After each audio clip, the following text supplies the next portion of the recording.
Hello guys, welcome back to my channel. അപ്പോൾ ഇന്ന് നമ്മൾ സംസാരിക്കാൻ പോകുന്നതെന്ന് വെച്ച് കഴിഞ്ഞാൽ, ഇന്നലെ അനുപമ പരമേശ്വരൻ വന്നിട്ട് ഒരു ഷോക്കിംഗ് ആയിട്ടുള്ള കാര്യം, ഒരു ഇൻ്റർവ്യൂ കൊടുത്തിട്ടുണ്ട്. സത്യം പറഞ്ഞു കഴിഞ്ഞാൽ ഒരാഴ്ച മുന്നേ മറ്റാണ് എനിക്ക് മനസ്സിലാവുന്നത് ഈ പുള്ളിക്കാരി ധ്രുവ് വിക്രവുമായിട്ട് റിലേഷൻഷിപ്പിലായിരുന്നു എന്നുള്ളൊരു കാര്യം. ഒരു പോസ്റ്റ് മുഖേന ഇവരുടെ തന്നെ സോഷ്യൽ മീഡിയ ഹാൻഡിൽ, എനിക്ക് തോന്നുന്നു എത്ര 16 മില്യൺ മറ്റേ ഫോളോവേഴ്സ് ഉണ്ട്. അത്രയും വലിയ സോഷ്യൽ മീഡിയ പ്ലാറ്റ്ഫോമിൽ പോയിട്ട് പോസ്റ്റ് ചെയ്യുന്നുണ്ടായിരുന്നു. അപ്പോഴാണ് ഞാൻ സത്യം പറഞ്ഞാൽ ഇതൊക്കെ അറിയുന്നത്. അതിനുശേഷം ഭയങ്കര എന്തൊക്കെയോ നാർസിസിസ്റ്റിക് അബ്യൂസ് അങ്ങനത്തെ സംഭവങ്ങളിലൂടെ കടന്നുപോയതൊക്കെയാണെന്നാണ് അനുഭവം പറഞ്ഞിട്ടുണ്ടായിരുന്നു. അതിൽ കുറേ ട്രോളും കാര്യങ്ങളും അല്ലെങ്കിൽ കുറേ ഹെയ്റ്റ് കമൻസും കാര്യങ്ങളിലും വന്നിട്ടുണ്ടായിരുന്നു. പക്ഷേ ഇന്നലെ കൊടുത്തിരിക്കുന്ന ഇൻ്റർവ്യൂ നമ്മൾ കേൾക്കുമ്പോൾ സത്യം പറഞ്ഞാൽ ആദ്യം എനിക്ക് ഭയങ്കര ഷോക്കിംഗ് ആയിട്ടാണ് തോന്നിയത്. അതിൻ്റെ റീസൺ നമ്പർ 1 എന്ന് പറഞ്ഞു കഴിഞ്ഞാൽ, ഇത്രയും വലിയ ഒരു പൊസിഷനിൽ നിൽക്കുന്ന ഒരു ആക്ട്രസ് ആരും ഇതുവരെ സൗത്ത് ഇന്ത്യൻ ഫിലിം ഹിസ്റ്ററിയിലായിക്കോട്ടെ മലയാളത്തിൽ നിന്നായിക്കോട്ടെ ആരും ഇത്രയും ഡീപ്പായിട്ട് ഇങ്ങനൊരു അബ്യൂസിനെ കൊണ്ടോ അല്ലെങ്കിൽ ഇങ്ങനെ സ്വന്തം ബ്രേക്കപ്പിൽ നടന്ന ഒരു കാര്യത്തിനെ കൊണ്ടൊന്നും ഇവിടെ ഇത്രയും ഓപ്പണപ്പായിട്ട് ഇൻ്റർവ്യൂവും കാര്യങ്ങളൊന്നും കൊടുത്തിട്ടില്ല. അതായത് വേറൊരാൾ ഇതിൽ ആവരുത്, അല്ലെങ്കിൽ പല ആൾക്കാരും പറയുന്നത് ഇതേ സിറ്റുവേഷൻ ഇതേ സൈക്കിളിൽ കൂടി ഞാനും പോയിട്ടുണ്ട് എന്നൊക്കെയാണ് അനുഭവം ഇൻ്റർവ്യൂ കാണുമ്പോൾ പലരും പറയുന്നതെന്ന് വെച്ച് കഴിഞ്ഞാൽ. സത്യം പറഞ്ഞാൽ കേട്ട് കഴിഞ്ഞാൽ നമുക്ക് വിശ്വസിക്കാൻ തോന്നില്ല. കാരണം ധ്രുവിനെ നമ്മൾ പല ഇൻ്റർവ്യൂവിലും കാര്യങ്ങളിലെല്ലാം കാണുമ്പോൾ അത്രയും കാം ആൻഡ് കമ്പോസ്ഡ് ആയിട്ടുള്ളൊരു വ്യക്തി. ഇതിൽ പേരെടുത്തൊന്നും അവർ പരാമർശിച്ചിട്ടില്ല. പക്ഷേ എല്ലാവർക്കും അറിയാം, ഇത് കേൾക്കുന്ന 100% ആൾക്കാർക്കും ആരെ കൊണ്ടാണ് പറയുന്ന കാര്യങ്ങളെന്നെല്ലാം നമുക്കറിയാം. നമ്മളാരും തന്നെ വിശ്വസിക്കില്ല. എന്താ പറയുന്നത്, അന്യനെ പോലെയാണ്. ഇടയ്ക്ക് അമ്പിയാവും, ചിലപ്പം റമോ ആവും, ഇടയ്ക്ക് എന്താ പറയുക, അത് തന്നെ അന്യനാവും. അങ്ങനെയൊക്കെ ആയിരുന്നു പറയണ്ടായിരുന്നു. അപ്പോൾ ആ ഇൻ്റർവ്യൂവിൻ്റെ കുറച്ച് സോളിഡ് ആയിട്ടുള്ള കുറച്ച് പൊസിഷൻസ് ഉണ്ട്, പോയിൻറ്റ്സ് ഉണ്ട്. അത് ഞാൻ ഇവിടെ പ്ലേ ചെയ്യാം. അത് നിങ്ങളൊന്നും കണ്ടിട്ടില്ലാത്ത ആൾക്കാരാണെങ്കിൽ ഒന്ന് കണ്ടു നോക്ക്. ഭയങ്കര സ്ട്രാറ്റജിസ്റ്റ് ആണ് ആക്ച്വലി. തരത്തിലുള്ള കൺട്രോൾ ആണ് അനുവിനെ ഫേസ് ചെയ്യേണ്ടത്? ഇവരുടെ കൺട്രോൾ എന്ന് വെച്ചാല് ഇവരെ ഡയറക്റ്റ് ആയിട്ട് നമ്മുടെ അടുത്ത് വന്ന് പറയാ, ശരി ഈ ഡ്രസ്സ് നടണ്ട എന്ന് പറഞ്ഞാൽ you understand something not right. That's not how it is. നമ്മളെ കൊണ്ട് തന്നെ നമ്മുടെ ബ്രാഞ്ചസ് കട്ട് ചെയ്യുക എന്നുള്ളതാണ് അവരുടെ ഏറ്റവും വലിയ strategy.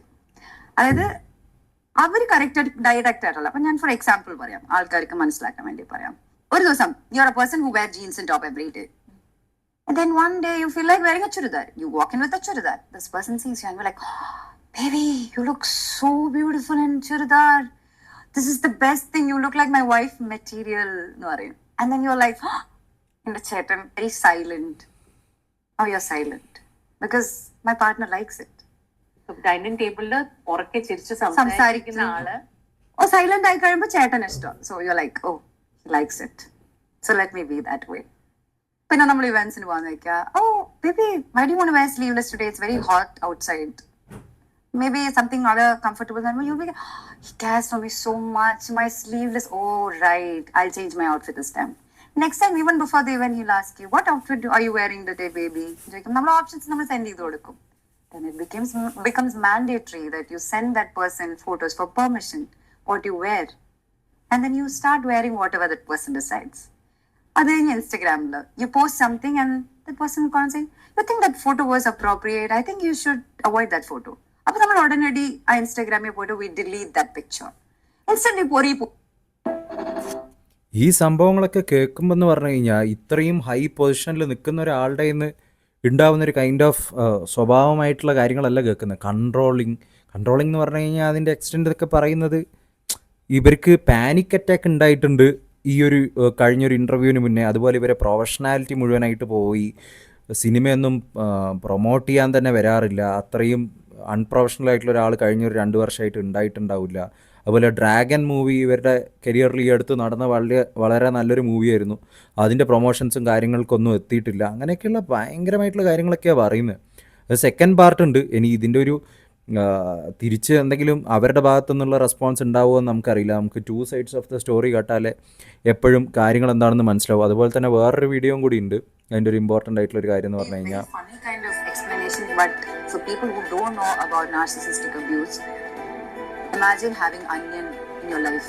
Like one day he's Remo. Like I love it. You feel like, so how lucky am I to get a person like this in my life? Is this even reality? It's like a dream. Next day you see Onion. ഏറ്റവും brutal എന്ന് പറഞ്ഞു കഴിഞ്ഞാൽ, even if that person is saying someone else stabbing you and killing you, they would not even just turn their head. That kind of extreme.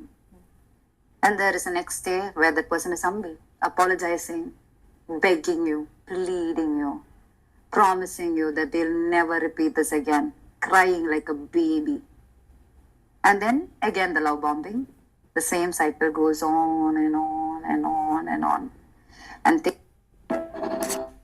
ഇത് തന്നെയാണ് ഞാൻ നേരത്തെ പറഞ്ഞിട്ടുണ്ടായിരുന്ന കാര്യം എന്ന് പറഞ്ഞു കഴിഞ്ഞാൽ അന്യൻ റമോ അമ്പി അത് വൻ കോമഡി ആയിട്ടുണ്ട്. പുള്ളീൻ്റെ തന്നെ അച്ഛൻ അഭിനയിച്ച സിനിമയത്തെ ക്യാരക്ടേഴ്സ് റെഫറൻസ് വെച്ചിട്ട് പറഞ്ഞത് അത് വൻ കൊടുക്കലായിപ്പോയി.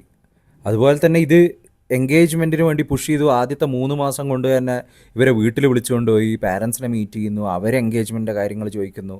അപ്പം തന്നെ ആ ഒരു കൺട്രോളിൽ ആ ഒരു സർക്കിളിൽ എന്തോ അതിലോട്ടേക്ക് വലിച്ചിട്ടതുപോലെയൊക്കെ ആയി എന്നൊക്കെയാണ് പറയുന്നത്. അതുപോലെ എന്താ പറയുന്നുണ്ടായിരുന്നു, ഇവർ തന്നെ അനുഭവം തന്നെ പറയുന്നൊരു കാര്യം എന്ന് വെച്ച് കഴിഞ്ഞാൽ കല്യാണം കഴിച്ചിട്ടുണ്ടെങ്കിൽ അതെന്തായാലും ഡിവോഴ്സിലാവും, അത് ഞാൻ തന്നെ അനുഭവിക്കണം, അല്ലെങ്കിൽ വേറെ എന്തെങ്കിലും രീതിയിലോട്ടേക്ക് വന്നെത്തും, ചിലപ്പോൾ ജീവിതം തന്നെ ഇല്ലാത്തൊരു സ്റ്റേജിലോട്ടേക്കായി മാറും, സൂയിസൈഡ് ചെയ്യേണ്ടി വരും, അങ്ങനത്തെ ഒരു സിറ്റുവേഷനിലേക്ക് ആവുന്ന ഒരുപാട് ആൾക്കാരുണ്ട്.